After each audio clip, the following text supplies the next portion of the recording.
መጽሐፍ ቅዱሳችንን ቲቶ መጽሐፍ ላይ እንድንከፍት ጠይቃችኋለሁ።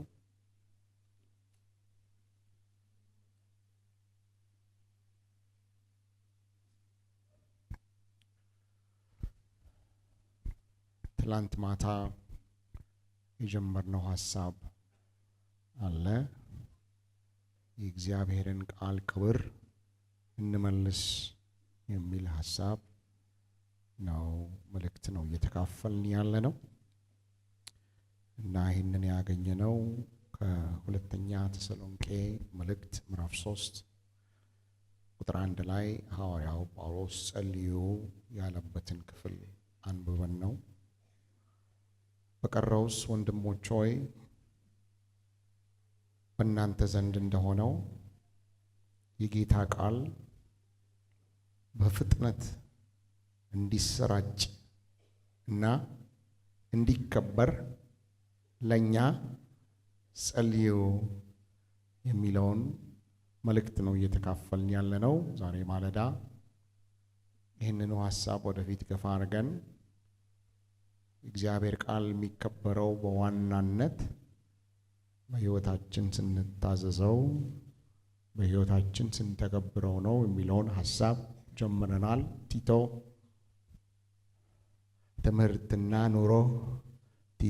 ትምህርትና ኑሮ ብለን ዛሬም በማለዳ የጀመርነውን ሐሳብ እንቀጥለዋለን።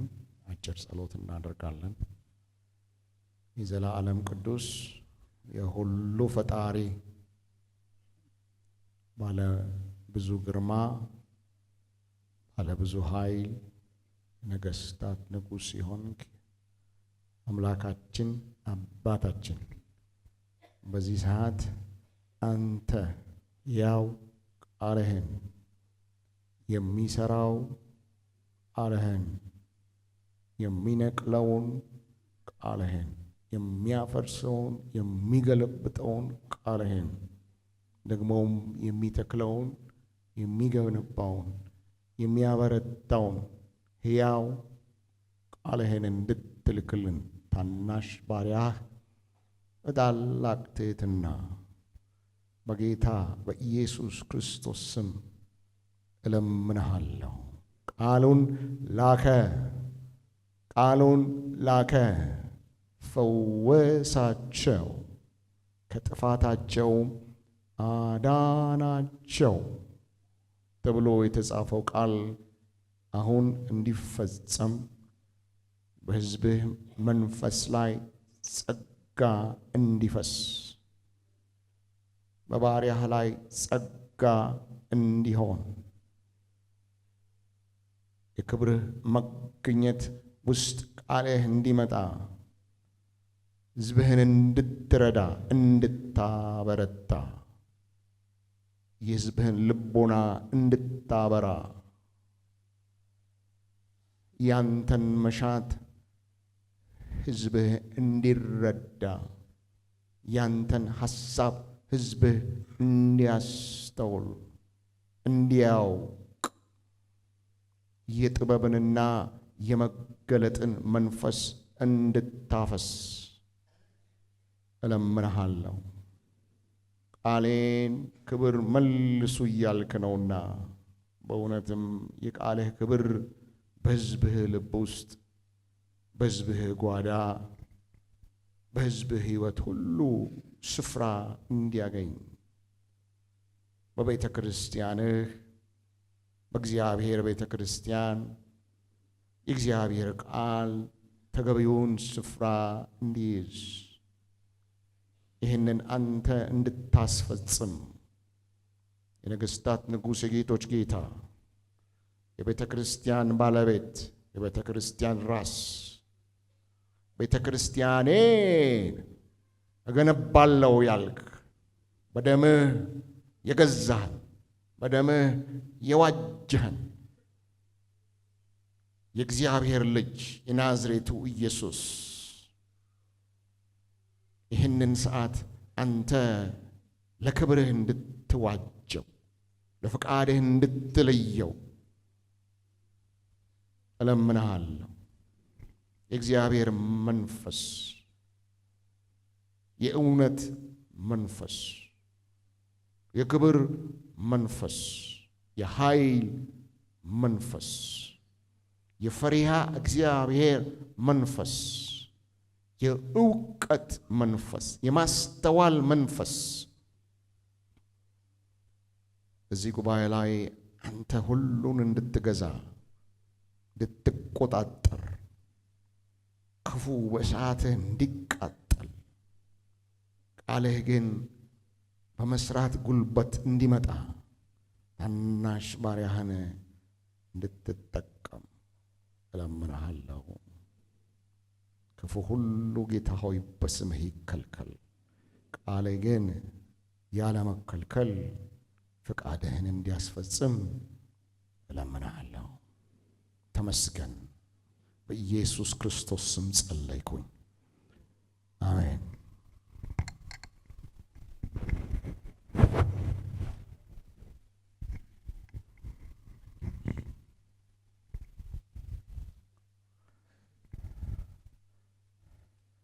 ቲቶ ምዕራፍ 2 ቁጥር 1 አንተ ግን ከትክክለኛው ትምህርት ጋር ተስማሚ የሆነውን አስተምር። ትክክለኛ ያልሆነ ትምህርት አለ ማለት ነው። አንተ ግን ከትክክለኛው ትምህርት ጋር ምስማማውን አስተምር። እዛ ይሄን አስተምር ይለውና ምዕራፍ 3 ላይ መጥቶ ነው ምዕራፍ 2 ላይ ቁጥር 15 ላይ ይሄን አስተምር ካለው በኋላ ቁጥር 15 ላይ እንግዲህ ልታስተምር የሚገባህ እነዚህን ነው ብሎ ይናገረዋል። ስለዚህ ጠዋት ነካ ሳደርገው የነበረው ትንሽ አነባዋለሁ። በርከት ያሉ ሰዎች ዛሬ ከሰዓት ስለተቀላቀላችሁን እንደገና መነበቡ ለእናንተም ይጠቅማል። ግን ብዙ ትንታኔ ውስጥ አልገባም። ይንባብ ያህል ነካ ላደርጋቸው አስተምር። እነዚህን አስተምር። ታስተምር የሚገባ እነዚህን ነው። ጠንቀቅ በል ማለት እዛም አትርገጥ። ይኸው ሰጥቻለሁ የምታስተምረው ነው እያለው ያለው ሐዋርያዊው ትምህርት ይሄ ነው። ይህንን አስተምር አለው። ምን አስተምር አለው? እስቲ እንየው። ቁጥር 2 አረጋውያንን አስተምራቸው እና ስታስተምራቸው የተማረ አረጋዊ ጭምት እንዲሆን አስተምረው።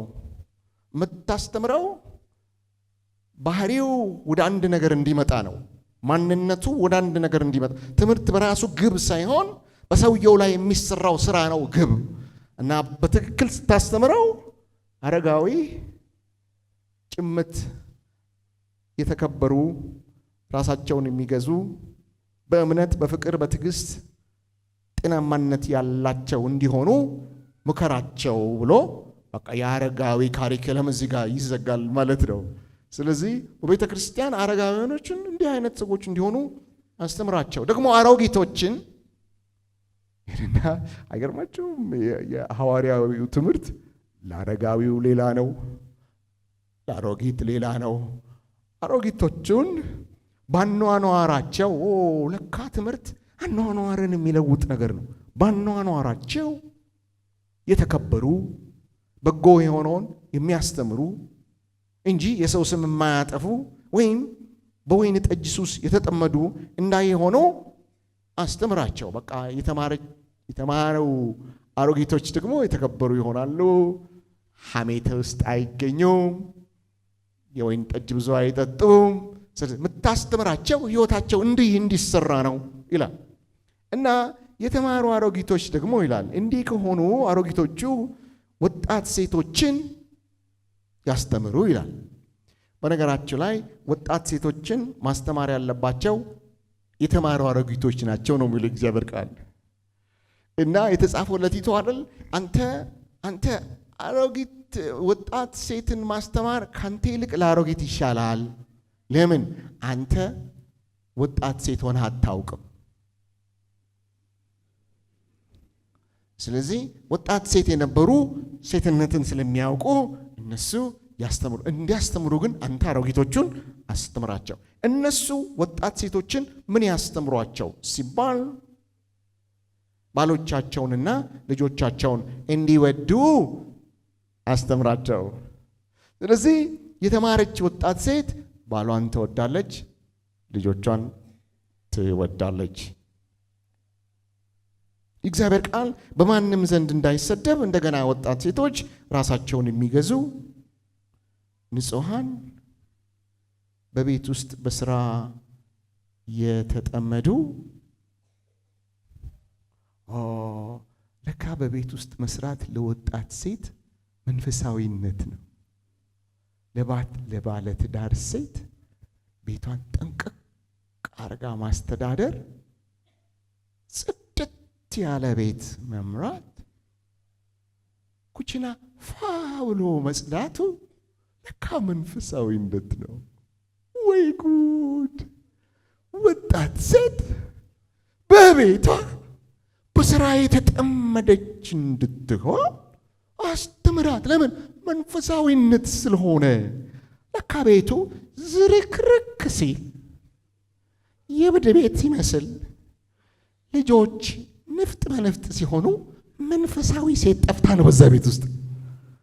ሄሎ፣ የምትዘምር ሴት ልትሆን ትችላለች፣ ቅድም እንደነገርኳችሁ የምትጸልይ ሴት ልትሆን ትችላለች። ግን መንፈሳዊ ስላይደለች ቤቱ ታምሷል። ስለዚህ ወጣት ሴት ትማር። ምን? መንፈሳዊነት። ምንድን ነው መንፈሳዊነት? በቤቷ በስራ የተጠመደች እንድትሆን፣ ቸር እንድትሆን፣ እንግዳ ሲመጣ ትሬ እንዳታሸሽ፣ በር ሲንኳኳ ባሏ ጓደኞቿን ይዞ ሲመጣ ፊቷ እንዳይቀላ ቸር እንድትሆን አስተምራት። ማንን? ወጣት ሴትን። ለምን? መንፈሳዊነት ይሄ ስለሆነ። ከዛ ደግሞ ለባሎቻቸው የሚገዙ እንዲሆኑ አስተምሯቸው። ማለት ወጣት ሴቶች ኃይለኛ ጸላይም ቢሆኑ ኃይለኛ ዘማሪም ቢሆኑ ቃለ እግዚአብሔር ቢያስተምሩም የጸሎት ጓድ፣ የትምህርት ጓድ፣ የኳየር ጓድ ቢሆኑም ባላቸው አናት ላይ ከሆኑ መንፈሳዊ አይደሉም። መንፈሳዊ ቸርች የሚደረግ ሳይሆን ቤት የሚኖር ነገር ነው። ሄሎ፣ እኔ እኮ ትምህርት አይደለም ቲቶን እያነበብኩ ያለሁት። ቲቶን ንገርልኝ፣ ቲቶን እያነበበ ነው ይሄ ሰው በለው። ምን ይገርምሃል? ጨምር፣ አንተም ብታነበው ያዋጣሃል በለው።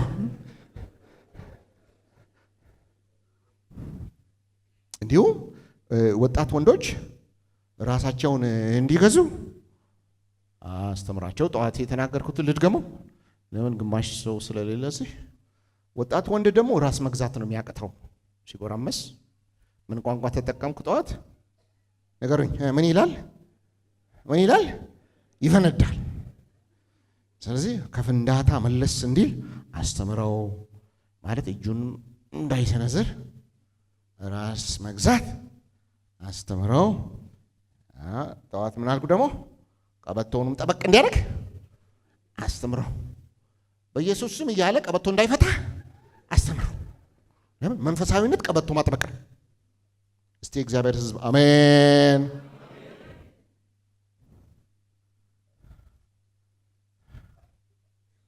እግዚአብሔርን ቃል ማክበር ማለት እግዚአብሔርን ቃል ማድረግ ማለት ነው እየተባባልን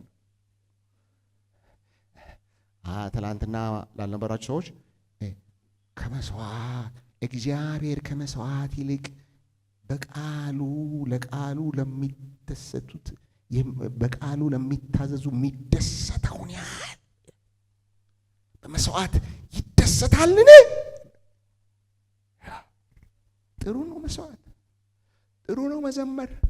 ግን የላቀው አምልኮ የላቀው ክብር ቁጥር 1 መጽሐፍ እንደሚናገር እነሆ መታዘዝ ከመስዋዕት ይበልጣል ተብሎ ስለተጻፈ በትክክል እግዚአብሔርን ማክበር ከፈለጋቸው ወደ መታዘዝ ሕይወት መምጣት አማራጭ የሌለው ጉዳይ ነው።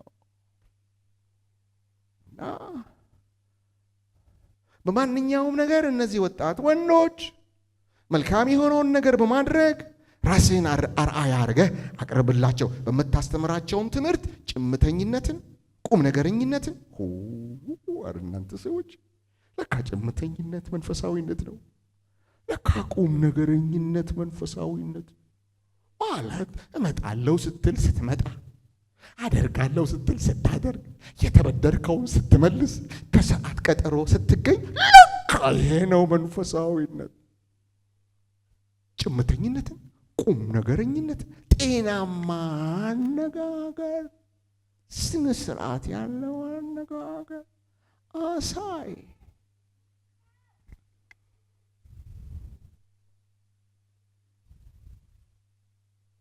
አዲስ አበባ ጎዳና ላይ ወንጌል የሚሰብኩ ሰዎች ብዙ አሉ። እግዚአብሔር ይባርካቸው።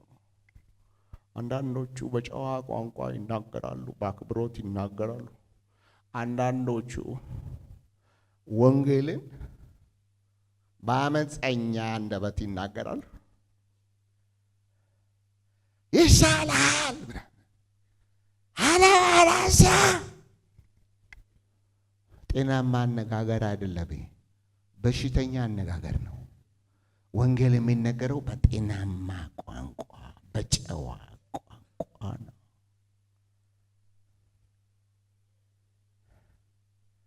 የማይነቀፍ ጤናማ አነጋገር አሳይ። ይህም ተቃዋሚ ስለኛ የሚናገረውና መጥፎ ነገር በማጣት እንዲያፈር ነው። ባሮች በዚህ ዘመን ባሪያ የለም፣ ግን ተቀጥረው የሚሰሩ አሉ። ተቀጥረው የሚሰሩን ደግሞ እነሱን ሰብስብና የሰራተኞች ትምህርት ስጥ፣ መንፈሳዊ እንዲሆኑ ምን አስተምራቸው? በማንኛውም ነገር እንዲገዙ ለአለቆቻቸው። አራኩል ነው። ለአለቃ መገዛት ለካ መንፈሳዊ፣ እሺ ማለት መታዘዝ ለካ መንፈሳዊ። እንዲህ ሲባል አልሰማቸው። ቤት የሚያገለግሉ ሰዎች የሚቀጥሩ ጴንጤ እንዳትቀጥሩ። እኔ ሰምቻለሁ፣ እናንተ ቁልጭ ብላችሁ ብታዩኝ እኔው መልሰዋለሁ ይባላል። ለምን አይታዘዙም? ጸሎት ነው ብለው በቃ ያስቸግራሉ። እንዲገዙ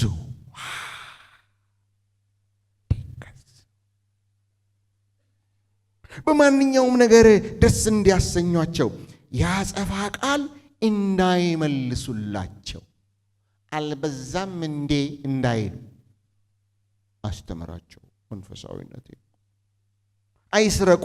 አራጉ ትምህርት ይፈልጋል አለመስረቅ። መንፈሳዊ ከሆንክ ሌባና መንፈሳዊ አብሮ አይሄድም ተብሎ ትምህርት ያስፈልጋል። ከዛ በኋላ ለምን ሲባል የእግዚአብሔር ትምህርት እንዲወደድ ነው ይላል። እኔ የምላችሁ አሁን ያነበብኩትን ብናደርገው ነው እናንተ ማለት ታማኞች፣ የምንታዘዝ፣ የማንሰርቅ። መጽሐፍ ቅዱስ ምን ይላል? ለጌታ እንደምታገለግሉ ሆናችሁ ለምድራዊ አለቆቻችሁ አገልግሉ፣ ለታይታ ይሆን ብድራቱን እኔ እከፍላለሁ ይላል። ይሄንን ተመረን ቢሆን የሥራ ማስታወቂያ ጋዜጣ ላይ መለጠፍ ያቆምና ታቦር በር ላይ መለጠፍ ይጀምር ነበር። ለምን? እነሱ አይሰርቁም፣ ቀጠሯቸው። እነሱ ትጉ ናቸው፣ ይሰራሉ፣ ቀጠሯቸው። ለምን? መንፈሳዊ ስለሆነው፣ እግዚአብሔርን መፍራት በሕይወታቸው ስለሚተገብሩ። ምዕራፍ 3 ላይ ትምህርቱን ይቀጥለዋል። ሁለት ነገር ላንብብ። ሰዎች ለገዢዎችና ለባለስልጣናት እንዲገዙ፣ እንዲታዘዙ፣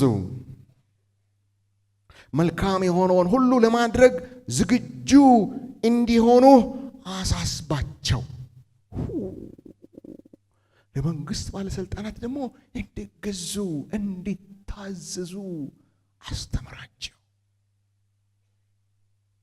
እኔ ምላችሁ ኢትዮጵያ ውስጥ ከ20 ሚሊዮን በላይ በጌታ የሆኑ ሰዎች አሉ ይባላል።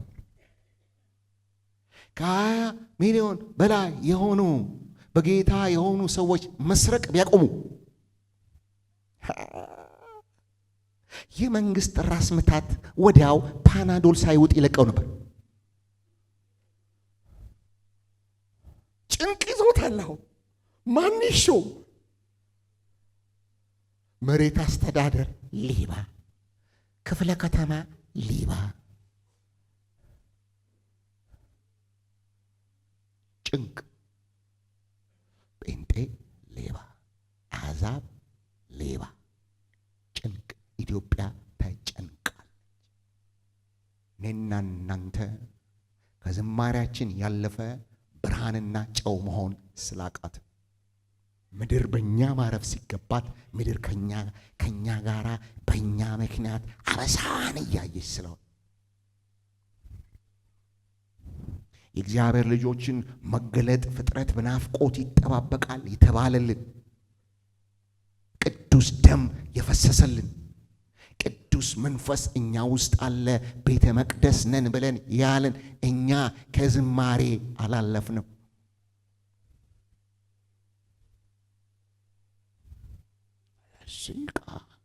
ለቃሌ ክብር ስጡ ይላል መንፈስ ቅዱስ። የቃሌን ክብር መልሱ ይላል ቅዱስ መንፈስ።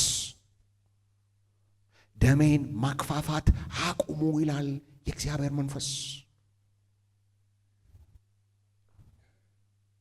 ስለ ትምህርቶቹ 3 ባህሪያት ባጭሩ ልናገርና ላብቅ።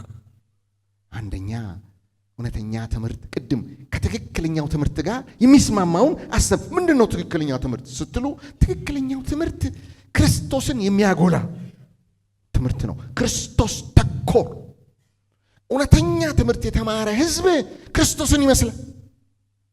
ክርስቶስ አይቀላምድም፣ እሱም አይቀላምድም።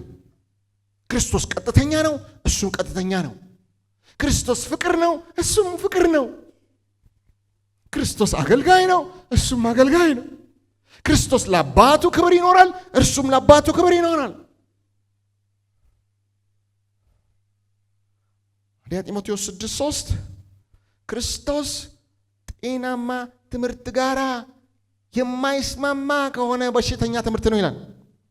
ጤነኛ ትምህርት ከክርስቶስ ትምህርት ጋር ይስማማ። የዛሬ ብዙ ዓመት በቤተ ክርስቲያን አንድ አገልጋይ መጣ። ኢትዮጵያዊ አይደለም። ቁጭ ብዬ እየተማርኩ ነው። መጣና እንዲህ አለ። በኋላ ይሄ ሰው በአዲስ አበባ ቸርች ከፍቶ በጣም ብዙ ሕዝብ የሚመራ የነበረ ኢትዮጵያዊ ያልሆነ ፓስተር ነው። እንደዚህ አለ። በወንጌል ላይ ቀኝህን ለሚሰጥህ ግራህን ስጠው ተብሎ ተጽፏል። እኔ ጋር ናና ሞክረዋል። ወጥምሻ ነው ሰውየው፣ ረጅም። ያንተ እጅ ቀኝ ከመድረሱ በፊት ሁለቱንም ፊትህን አጣፋልሃለሁ አለ። ታዋቂ ፓስተር ነበር አዲስ አበባ። ከክርስቶስ ትምህርት ጋር የሚጣላ የአጋንንት ትምህርት ነው። ክርስቶስ ራስ ወዳድነትን አላስተማረም። ክርስቶስ ስስታምነትን አላስተማረም። ክርስቶስ ምድራዊነትን አላስተማረም። ከክርስቶስ ትምህርት ጋር የሚጣረስ ትምህርት የአጋንንት ትምህርት ነው።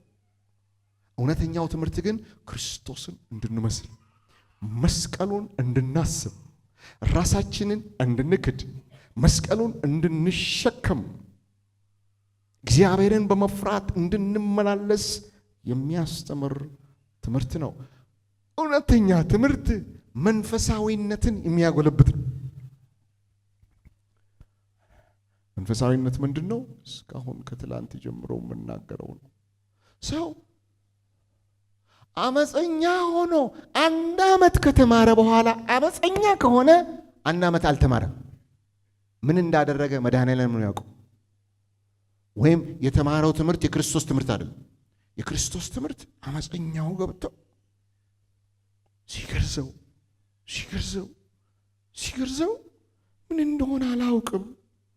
አሁን መስረቅ አልችልም። አሁን መሳደብ አልችልም። አሁን እልህኛ መሆን አልችልም። አሁን ነፍሰ ገዳይ መሆን አልችልም ማለት 20 ዓመት የእግዚአብሔር ቤት ውስጥ የኖረ 20 ዓመት ስብከት የሰማ እንዲህ አለኝ እኮ አንድ ክልል ሄድኩና አልነገራቸው ክልሉን የአንድ ትልቅ ዲኖሚኔሽን ፕሬዚደንት ጋር ምሳ ጋበዘኝ። በእኛ ክልል አለኝ 2 ቋንቋ ብቻ የሚናገሩ ናቸው አለኝ። ግን አለ ሲፈልጋቸው አለ ይጠባጠባሉ አለ ከቸርች ወጥተው። ወንድሙ ለምን አልተማረም? ወንጌል አልተማረም። ክርስቶስን አያውቅም። ጴንጤ ነኝ ብሎ እሁድ ቸርች ይሄዳል፣ ግን አልዳነም። ዳግም አልተወለደም።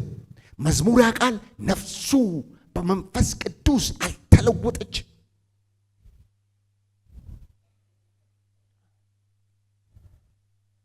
እና እውነተኛ መንፈሳዊነት እግዚአብሔርን መምሰል፣ ወንድምን መውደድ፣ ከዘረኝነት ነፃ መውጣት የወንጌል ፍሬ ነው። በዓለም ዙሪያ ነጭ ወንድሞች አሉን፣ ቢጫ ወንድሞች አሉን። ናይጄሪያ ሄጄ ለአገልግሎት ካፌ አለ፣ የቸርች ጌስት ሃውስ አርፌ ካፌ አለ። እዛ ላይ ጠዋት ቁርስ እንበላለን። እዛ አንድ ቀን ጠርብ የሆነ ናይጄሪያዊ ጠርብ ሳይኔ ትንሽ ደንገጥ እላለሁ። አጠገቤ ሲቆም ተራላለሁ። ፊቱ ረጅም፣ ከዛ ደግሞ እዚህ ጋር በባህል እንደዚህ የሚሰነጠቁ አለ አይደል? ሁለት የሚያስፈራ ሰው። ከየት መጣ አልኩት። ከአውሮፓ ትላንትና ተጠርዤ መጣዋል። መጠረዝ ታውቃላችሁ? በሕግ ተገዶ ማለት ውጣ ተብሎ ትላንት ማታ አባረሩኛል። ምን ነው አባረሩ አልኩት። እኔ ሐሺሽ ሻጭ ነበርኩ አለ። ጋንጃ ዊድ ወጣቱ እንዲገባው ነው 3-4 ቋንቋ መናገረው አንዱን እንዲይዝልኝ ሻጭ ነበርኩ አለ። እና በፍጹም ፖሊስ አይዘኝም ነበር አለ። እዚህ ጋር ሊደርሱብኝ ሲሉ ሌሊቱን ሌላ ከተማ በጣም ሀብታም የተዋጣልኝ ሻጭ ነበርኩ፣ ቸርቻሪ። ክርስቶስ አገኘኛል። እስቲ ጮክ ብላችሁ ክርስቶስ አገኘኝ በሉ ባካችሁ። እዛ በኋላ እዛው መንገድ አሺሽ በመሸጥበት መንገድ ትራክት ማከፋፈል ጀመርኳል። እንደዚህ ነው ክርስቶስ ሲያገኝ፣ እንዲህ ነው ግልብጥ ነው የሚያደርግ። አሜን። ሃይማኖተኛ ሳይሆን ግልብጥ ነው የሚያደርግ። እዛ ፖሊስ ያዘኛል። እቺ ነው ለጫውታችሁ የፈለግኩት። ያዘኝና መጥሪያ ሰጠኛል። ሰኞ ፖሊስ ጣቢያ እንድትመጣ አለኛል። ሰኞ ዕለት እንደሚጠርዙኝ እያወቅኩ፣ ሰሚ ጆሮ ያለው ዛሬ ይስማ፣ አባረው ወደ ሀገሬ እንደሚልኩኝ እያወቅኩ ቅዱስ መጽሐፍ ሳነብ ክብር ለሚገባው ክብር ስጥ ይላል እና የጌታ ሰው ከሕግ አይሸሽም ብዬ ማለት ወንጀለኛም መንፈሳዊም መሆን ስለማይቻል በቃ እጄን ሰጠዋል። እዛ ጠርዘው እንደፈራሁት ይኸው ካንተ ጋር ተገናኘው አለኝ። የእናቴ ልጅ መሰለኝ። እናንተ እኔ የተወደድኩት ጠርበው በምንም ባጋም በቃ እንገናኘው። የእናቴ ልጅ መሰለኝ። ለምን? የአባቴ ልጅ ነዋ። የአባቴ ልጅ እያሳደድክ አልተማርክም። መንፈሳዊ አይደለም፣ ስጋዊ በመካከላችሁ ጠብ፣ ክርክር፣ ጭቅጭቅ እንዳለ አስተውል። እንግዲህ ስጋዊ መሆናችሁ አይደለምን? መንፈሳዊ ምግብ ለመግባችሁ አልቻልኩም ይላል ሐዋርያው ጳውሎስ። ከእውነተኛው ትምህርት ጋር የሚስማማው መንፈሳዊነትን የሚያጎለብተው ብርሃን የሚያደርግህ ጨው የሚያደርግህ በተራራ ላይ እንዳለ ከተማ። እነሱን ተመልከቱ። እነሱ ሌላ አይነት ናቸው። እነሱ ሌብነት ይጸየፋሉ። እነሱ አይዋሹም። አቤት ፍቅራቸው! ለምን? በእግዚአብሔር ቃል ትምህርት የተቀደሱ ቃልህ እውነት ነው፣ በቃልህ ቀድሳቸው ብሎ የተጸለየላቸው ሊያንጻችሁ ለሚችለው በቅዱሳንም ዘንድ ርስትን ሊሰጣችሁ ለሚችለው ለእግዚአብሔር ቃል አደራ ሰጥቻቸዋለሁ የተባለላቸው በእግዚአብሔር ቃል የታነጹ ለእግዚአብሔር ቃል የሚንቀጠቀጡ አዲስ ፍጥረቶች ማንም በክርስቶስ ኢየሱስ ቢሆን ጴንጤ ይሆናል አይደለም፣ አዲስ ፍጥረት ይሆናል። ከዚህ በፊት ያልሆነ ፍጥረት ይመጣል። እሱ ነው ትምህርት ነው የሚለው። እሱ ነው ትምህርት። ክርስቶስ ተኮር ነው። ቆላስይስ 1:28 እኛም እያንዳንዱን ሰው በክርስቶስ ፍጹም አድርገን ማቅረብ እንችል ዘንድ ሰውን ሁሉ በጥበብ ሁሉ እየመከርንና እያስተማረን እርሱን እንሰብካለን። ማንን እንሰብካለን? ክርስቶስን እንሰብካለን። ማንን? እያንዳንዱን ሰው አንድ በአንድ እያገኘን የጅምላ አገልግሎት ብቻ ሳይሆን የነጠላ አገልግሎት እየሰጠን በግሩፕ እያገኘን በቤት እያገኘን እንለፋለን፣ እንደክማለን። ለምን? የተጠራ ነው። አዳራሽ ተሰብስቦ ራሱን የሚመስል አዳራሽ ሞልቶ ስጋዊ ሕዝብ ለመፈልፈል ሳይሆን በክርስቶስ ወደ ሙላት የሚያድግ ሕዝብ ለመስራት ነው የተጠራ ነው።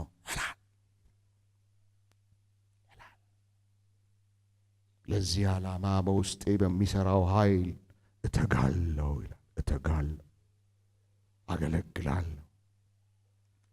አንደኛ ክርስቶስ ተኮር ነው። ሁለተኛ ስንደግመው ስንለው የነበረ ኑሮ ተኮር ነው። ያነበብኳቸውን ቃላቶች ልንገራችሁ ከጊዜ የተነሳ ላለመድገም። አንደኛ ተሰሎንቄ ምዕራፍ 4 ቁጥር 1ን እናንተ አንብቡት። እኔ አንደኛ ተሰሎንቄ 4:1ን እናንተ አንብቡት። እኔ ቲቶ 3:8ን ላንብብላችሁ። ይህም የታመነ ነው ይላል ቲቶ 3:8 በእግዚአብሔር ያመኑቱ መልካሙን ነገር ለማድረግ ራሳቸውን አሳልፈው ይሰጡ ዘንድ እነዚህን ነገሮች አስረግጠህ እንድትናገር አፈልጋለሁ። አስተምር። ለምን? ስታስተምር ሕዝቡ መልካም ነገር ለማድረግ ሕይወቱን የሚሰጥ ይሆናል። ይህም መልካምና ለማንኛውም ሰው የሚጠቅም ነው ይላል።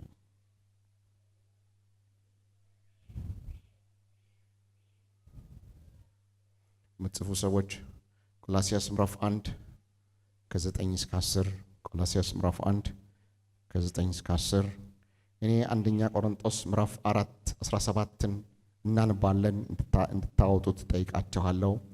አንደኛ ቆሮንቶስ ምዕራፍ 4 ከ17 ጀምሮ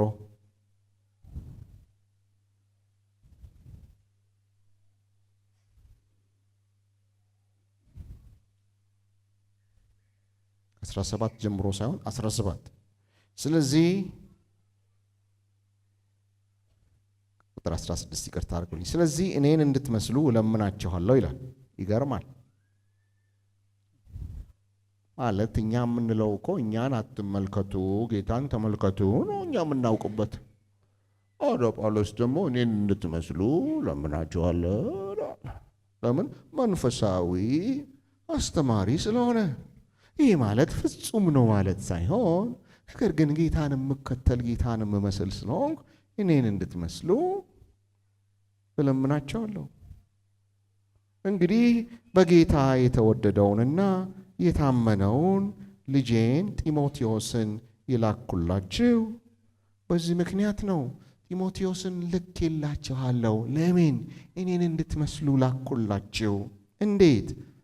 እርሱ በየስፍራው በሚገኙ አብያተ ክርስቲያናት ሁሉ ከማስተምረው ትምህርት ጋር የሚስማማውን በክርስቶስ ኢየሱስ ያለውን የሕይወት አካሄዴን ያሳስባቸዋል። አባዬ ስምህን ንገረኝ። ዳንኤል ገነነ። የፓስተርህን ስም ንገረኝ። አስቴር። እግዚአብሔር ይባርካት። አስቴር አሁን ገነነ ና እንደው አልወለደችም እናንተ ቤተክርስቲያን አጥቢያ የለም አለ። አንድ አጥቢያውን ንገረኝ እባክህ። ሮቦት በል ናገነን ሮቦት ልልከ ነው። ምን ለማድረግ? ሂድና አስቴር የምታስተምረውን ትምህርት በትክክል የምትኖር ናት ብለህ ንገራቸው። አረ ጉድ ፈላ። ነው ሐዋርያው ጳውሎስ ጢሞቴዎስ አቤት ልልክህ ነው። ወዴት? ወደዚህ ስፍራ። ምን በላቸው? ሐዋርያው ጳውሎስ ልክ እንደሚያስተምረው ነው የሚኖረው በላቸው። ለምን?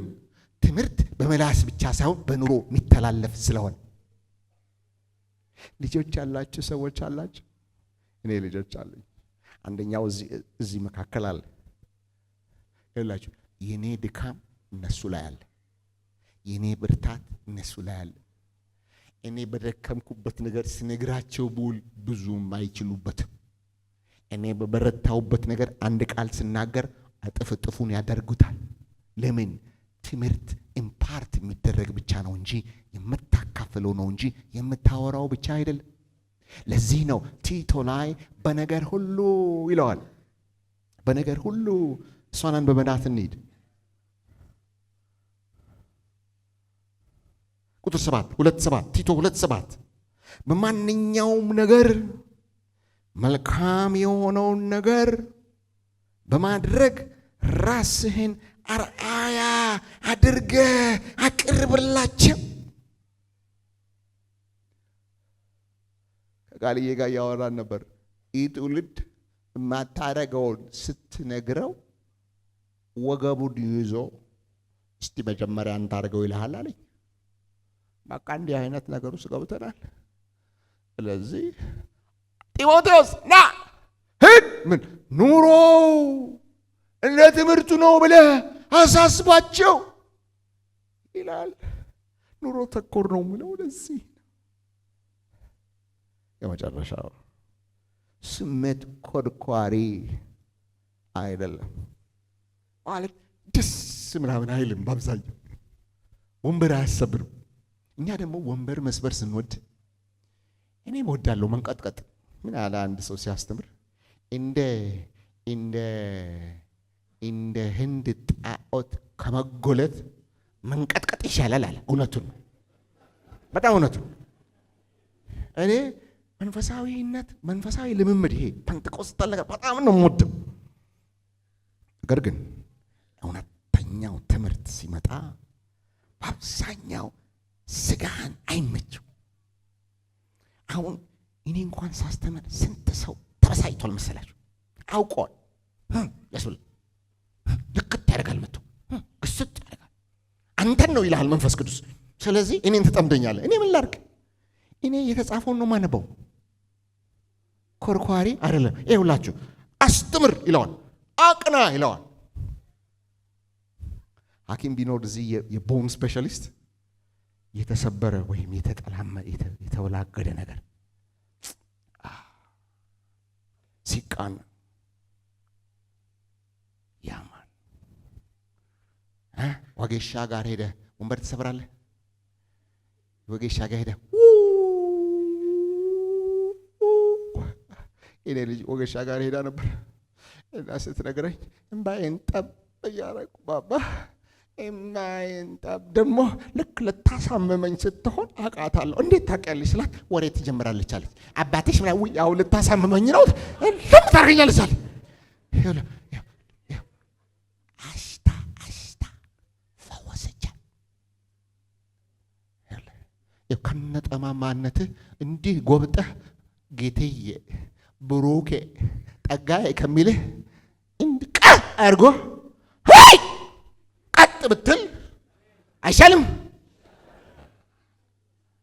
እና እሽሩሩ ብቻ ቤተክርስቲያን አይሆን። በቃ አሁን አሉ አንዳንድ ጉባኤዎች አሁን አሜሪካን ሀገር አለ 40,000 ሰው ነው የሚሰበሰብለት። 40,000 ሰው አሁን እንኳን እየተመታ መጣሉ። በቃ ይኸው ዝንጥ ይልና ይመጣል። ሮክ ስታር ፊልም ስታር መስሎ ይመጣል። ሚስቱ ስታምር ልነግራችኋል። ዝንጥ ብሎ ይመጣል። አዳራሹ እንዴት እንደሚያምር አዳራሹ ካርፔት፣ ሳውንድ ሲስተም ተወኝ፣ ሁሉ ነገር ደስ ይላል። ከዛ ድቅልና ያን መልካም ፊቱን በፈገግታ ያጠግባቸውና ፕሬዝ ዘ ሎርድ ጌታ ይባረክ፣ አሜን አሜን። አንድ ጊዜ አሜን አሜን። እግዚአብሔር ፍቅር ነው፣ አሜን። እግዚአብሔር ይወዳቸው፣ አሜን። ከ40,000 8,000 ግብረ ሰዶም አይጠፋም። በየሁዱ መጥቶ እግዚአብሔር ፍቅር ነው እየሰማ ሄዶ ከወንድ ጋር ይተኛል። መፈወስ አለብን።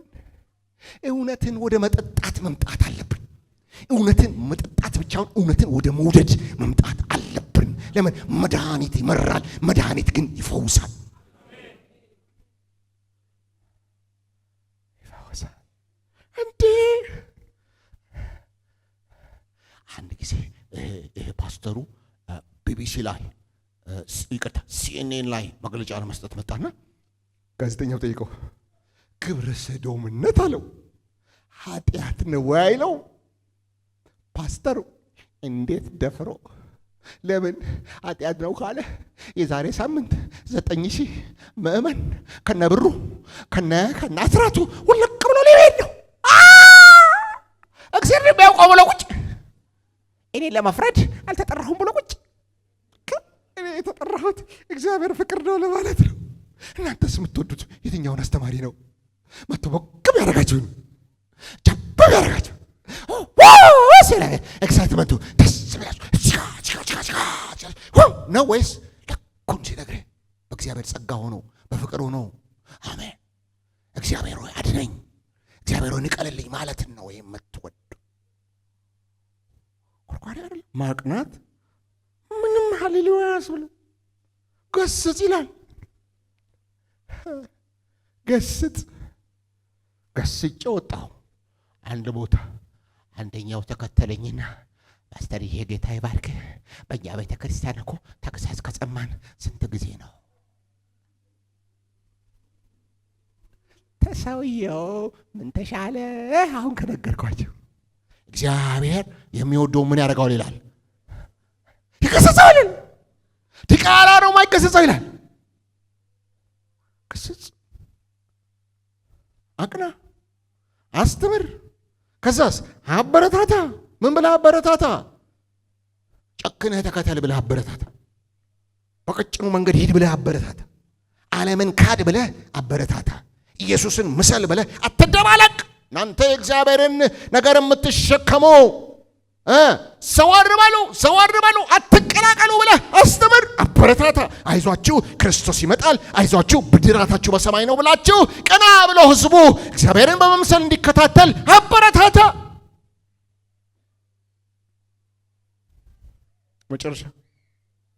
መጨረሻ በተለይ የቲቶን መጽሐፍ ስናነብ ዓላማው ምንድን ነው? በውጭ ባሉት ዘንድ ጌታን በማያውቁት ሰዎች ዘንድ የእግዚአብሔር ቃል እንዲከበር ይላል። 2:5 ቲቶ የእግዚአብሔር ቃል በማንም እንዳይሰደብ ይልና ሚስቶች፣ ቅድም ያነበብኩላችሁ ሚስቶች ቤታቸውን በስነ ስርዓት እንዲይዙ፣ ባላቸውን ልጆቻቸውን እንዲወዱ፣ ለባሎቻቸው እንዲገሱ አስተምር። ለምን? የእግዚአብሔር ቃል በማንም እንዳይሰደብ። እንደሷስ ከሆነ እዛው በጠበሏ እንዳይባል አንቺ የተነሳ የእግዚአብሔር ቃል እንዳይሰደብ፣ ሰው ወደ ክርስቶስ እንዳይመጣ ጋሬጣ እንዳትሆኚ አስተምሩ ይላል። 2:8 የማይነቀፍ ጤናማ አነጋገርን አሳይ፣ ይኸውም ተቃዋሚ ስለኛ የሚናገረውን ነገር በማጣት እንዲያፍር ነው ይላል።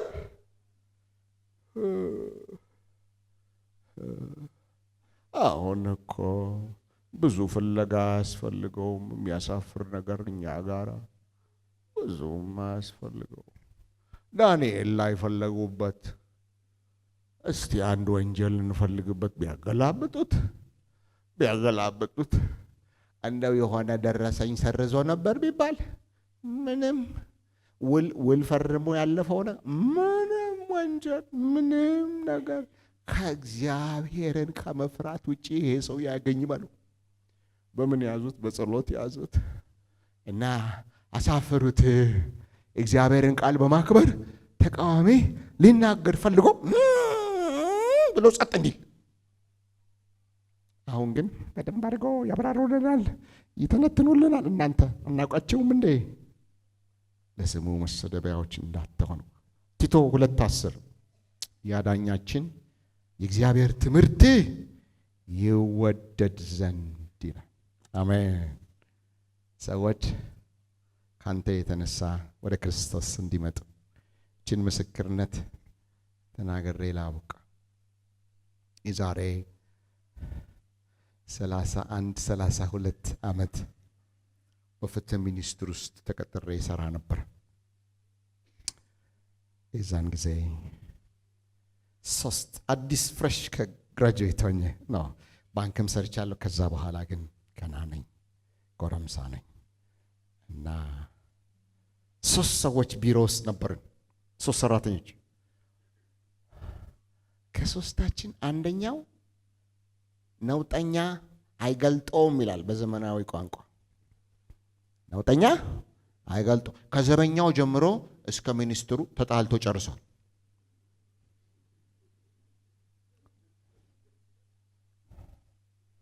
ስራ ይሰጠናል። አንዳንዴ አለቃ የግሩፕ ስራ ይጣላል እና አንደኛዋ የጌታ ልጅ ናት።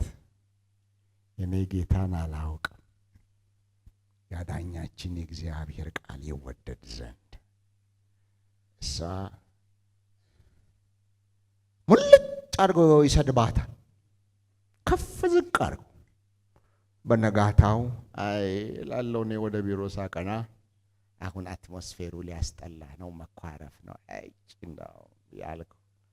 በኋላ እኔም እሱም ቀድመን ገብተን እሷ በሰዓቷ ፏ ብላ ተርቪና ጎዘ ከውጭም ፏ ለቆስቆስ ማለት ያለበት ያለው ጴንጤ ማን ነው? ፏ ብላ ጽድት ብላ ሽቷን ፈፋ አርጋ ማለት ከመሽተት ሽቶ አይሻልም ወይ? ፏ ብላ ፊቷ ፀሐይ መስሎ ፓ አርጋ ትገባና ድናደርክ ብላ ስሙን ትጠራዋለች። እቺ ከየት ነው የመጣችው? ከሰማይ ነው የወረደችው? ሰው ናት ወይስ ትንሽ መላእክ?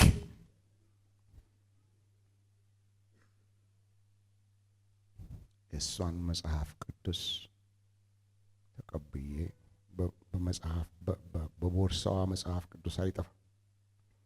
አዲስ ዲፓርትመንት ስለነበር ብዙ ስራ አልነበረንም። ትንሽ ስራ ይሰጠናል። እሷን እንጨርስና የእሷን መጽሐፍ ቅዱስ እወስድና ቁጭ ብዬ ትንሽ ፕራይቬት ቫራንዳ ነገር ነበረች። በቃ ስራ ከተፈለገ ጥሩኝልና እኔ ያችን ከፍቼ ሳነብ እግዚአብሔር ቃል የሚሰራና ሕያው መሆኑ ሕያው ምስክር ከፊታችሁ ቆሜያለሁ። ያቺ ሴት ክርስቶስን ስላሳየችኝ፣ የእግዚአብሔርን ፍቅር ስላሳየችኝ፣ ጽድቅን ስላሳየችኝ፣ ይቅርታን ስላሳየችኝ፣ ፈገግታ ስላሳየችኝ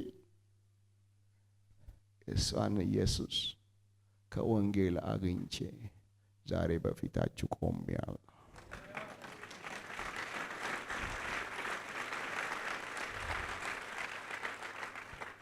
ጥያቄ አንተ የኔ ወንድም፣ አንቺ የኔ እህት፣ የክርስቶስ ደም የፈሰሰልሽ ካንተ የተነሳ አንድ ሰው ወደ ሲኦል ይገባ ይሆን? ካንተስ የተነሳ አንድ ሰው ወደ ጌታ ይመጣ ይሆን?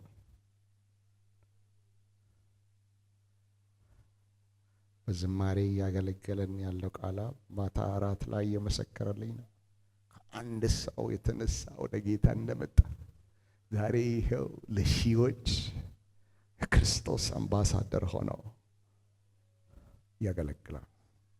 የእግዚአብሔር ቃል የሚሰራ የከበረ ነው። ብታከብረው ያከብርሃል፣ ብትንቀው የተናቀ ትሆናለህ። አንገቶቻችንን ዝቅ አድርገን ተመስገን።